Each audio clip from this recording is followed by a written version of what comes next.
तो चलिए स्टार्ट करते हैं कि एम क्या होता है फाइनेंशियल मैनेजमेंट का।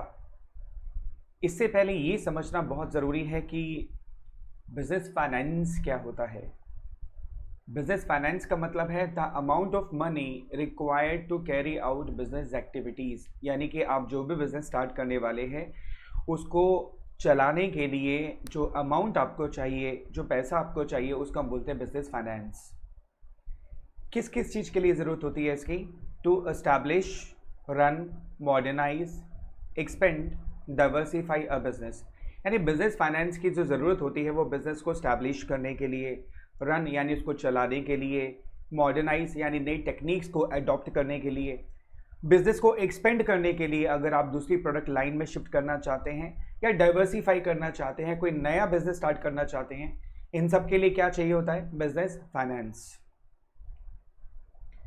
For buying tangible as well as intangible assets. Business finance की जो ज़रूरत पड़ती है वो टेंजिबल एसेट्स यानी कि जिनको हम देख सकते हैं, टच कर सकते हैं, जैसे मशीनरी, फैक्ट्रीज, बिल्डिंग्स, ऑफिसेस, इनको परचेज करने के लिए बिजनेस फाइनेंस की ज़रूरत होती है। और कई बार हम इंटेंजिबल एसेट्स को भी खरीदते हैं जिसके लिए भी बिजनेस फाइनेंस की ज़रूरत होती है, लाइक ट्रेडमार्क्स, पेटेंट्स, कुछ टेक्निक्स, कुछ एक्सपर्टीज़, इन सब के लिए भी हमें बिजनेस फाइनेंस की ज़रूरत पड़ती है। For running the day to day operations of business, यानी केवल बिजनेस सेटअप करना नहीं, रोज़मर्रा के जो खर्चे होते हैं, जो डेली नीड्स होती हैं, जैसे मटेरियल खरीदना, बिल्स पे करना, सैलरीज पे करना, कैश को कलेक्ट करने के लिए भी खर्चा करना पड़ता है, राइट? है ना? तो इन सारी चीज़ों के लिए हमें क्या चाहिए होता है? Business finance. I hope clear हो गया। एस्टैब्लिश करने के लिए, रन के लिए, modernise, expand, diversify tangible assets, intangible assets, as well as day to day operations के लिए जो हमें अमाउंट ऑफ मनी चाहिए होता है उसको हम बोलते हैं बिजनेस फाइनेंस। फाइनेंशियल मैनेजमेंट का एम क्या होता है? Reducing the cost of funds arranged. देखो, पहला एम क्या है कि जो भी हम पैसा अरेंज कर रहे हैं वो चाहे किसी भी सोर्स से हो, चाहे वो शेयर से है, डेट से है, इक्विटी से, किसी भी चीज़ से, मतलब कोई भी सोर्स ऑफ फाइनेंस हम यूज़ कर रहे हैं फंड्स को रेज करने के लिए, उसकी कॉस्ट कम से कम हो। पहली जीत यहीं पर हो जाती है, पहली सक्सेस यही मिल जाती है। मान लीजिए आप और मैं दोनों बिजनेस स्टार्ट कर रहे हैं और आपने पैसा रेज किया 9% पे और मैंने पैसा रेज किया 7% पे, तो 2% प्रॉफिट तो मैं पहले दिन ही कमा गया आपसे, क्योंकि आपकी कॉस्ट ज़्यादा है। आप 9% पर फंड्स रेज कर रहे हैं और मैं 7% पर, तो इसका मतलब मैंने 2% प्रॉफिट तो बिना बिजनेस के ही कमा लिया। इसका मतलब पहला एम क्या होना चाहिए? Reducing the cost of funds arranged. जो भी हमने फंड अरेंज किया उसकी कॉस्ट कम से कम होनी चाहिए। दूसरा aim, keeping the risk under control. देखिए, गाड़ी भी तब तक अच्छी चलती है जब वो कंट्रोल में होती है। अगर आउट ऑफ कंट्रोल गाड़ी चलाएंगे तो उसमें एक्सीडेंट होने के पूरे चांसेस होते हैं।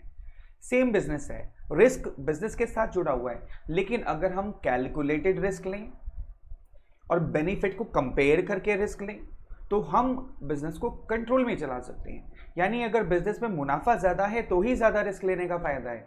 अगर आपको बेनिफिट ज़्यादा नहीं जा रहा तो आपको ज़्यादा रिस्क लेने का कोई सेंस नहीं है उसके अंदर नहीं।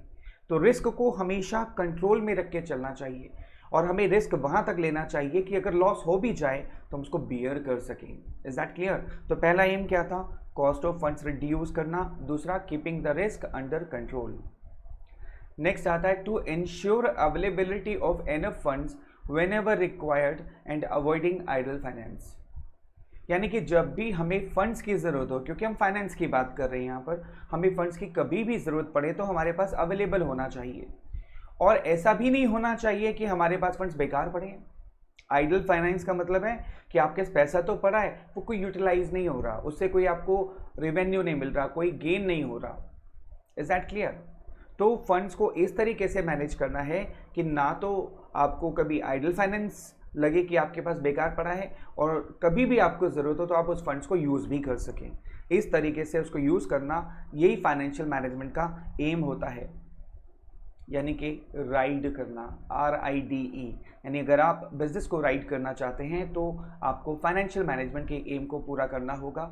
जैसे R से reducing the cost of funds procured, I से आइडल फाइनेंस को अवॉइड करना, डी से deployment of funds effective. Deployment का मतलब होता है फंड्स को यूटिलाइज करना, इन्वेस्ट करना, उसको बड़े इफेक्टिव तरीके से आपको डिप्लॉय करना होगा, लगाना होगा।